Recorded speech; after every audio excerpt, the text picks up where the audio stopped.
Hey there, Bloomers and friends. Rev Kev coming to you again for another edition of Bloom Tube. I'm glad to be here. Boy, oh boy, we had a wonderful Sunday last Sunday at Bloom.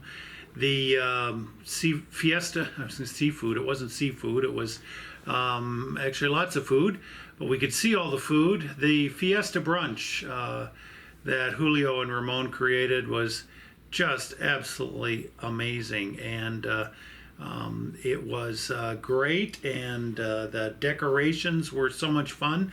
I'm sure you'll see some photos in Bloom Notes that Carl took, and there were some pictures on Facebook that some folks have taken, and all of that was really a nice time.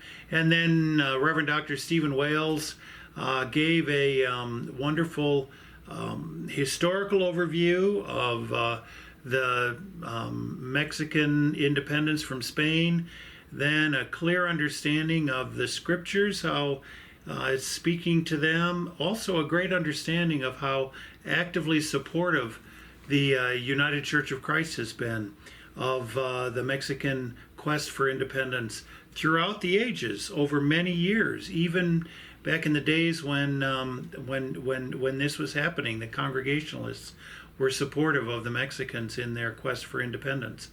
Of course, when they were supporting them, that's when Mexico included everything, practically, I think, up to Washington, but certainly all of California, part of Nevada, part of Arizona, and so forth. So it was a very interesting church history, American history, Mexican history, and it was also a good Bible lesson as far as that was concerned. And then the aspect of the treaties that basically weren't honored from almost the moment go. All of that was basically a demonstration to show that God wants people to be free, God wants people to feel loved, and that is our approach to our neighbors to the south. I didn't mean to do that recap fully, but I got into it there and just couldn't help myself. This Sunday is another Sunday where we have a special emphasis, and that's that September 21st is the International Day of Peace designated by the United Nations. And so on our Sunday, the 22nd, we're going to recognize that and include that in our worship time with some songs and the message that we'll have on that day. The thing about the International Day of Peace is that it was meant to honor people who work for peace. So think of the people who work for peace in our lives, and to realize that that is not only on a global scale, not only on a national scale, not only on a civic scale, but also on a personal scale. Think of the people who work as peacemakers in our lives personally. And then, this was an interesting thing, that it would be a day of ceasefires. And I'm just wondering, that it would be a day of ceasefires in the world as well as in our personal lives. How would that be if there was a day of ceasefires in our society today? What would it be if Democrats and Republicans called a ceasefire in their animosity toward one another? What would it be if fundamentalists called a ceasefire against progressive thinkers in religion? What would it be if people called a ceasefire against hating any particular religion or any particular group in what we are doing? And that goes both ways. In a sense of when people have a sense of superiority for a particular political or social or kind of understanding, and they look down upon someone, what if there was a ceasefire in that condescension? Wouldn't that be something?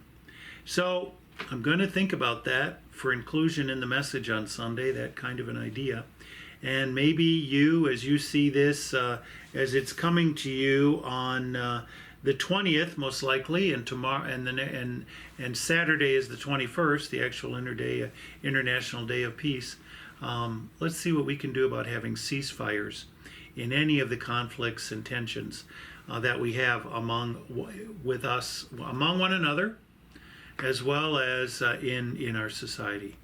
We hope you'll be with us this Sunday at Bloom. We're looking forward to next week for choir starting up, and anybody that's going to sing or wants to try it out with our new music director, Ken Forney. We hope that you'll show up next Wednesday at 5 o'clock here at the church office. We'll rehearse. I think the rehearsal will go like from about 5:15 to 6:15, and we hope you'll be a part of that. Men, women, tenors, altos, basses, sopranos. We look forward to everyone being a part of that. It's not a requirement to be able to read music, but we do want to make sure that people will be a part of the group and be willing to learn and contribute and be faithful as we then sing on the third Sundays of the month through from October through March. Be with us on this Sunday if you can. If you can't be with us in body, please be with us in spirit. As always, you can watch on Facebook Live, and we are looking forward to you keeping us in your prayers. See you next time.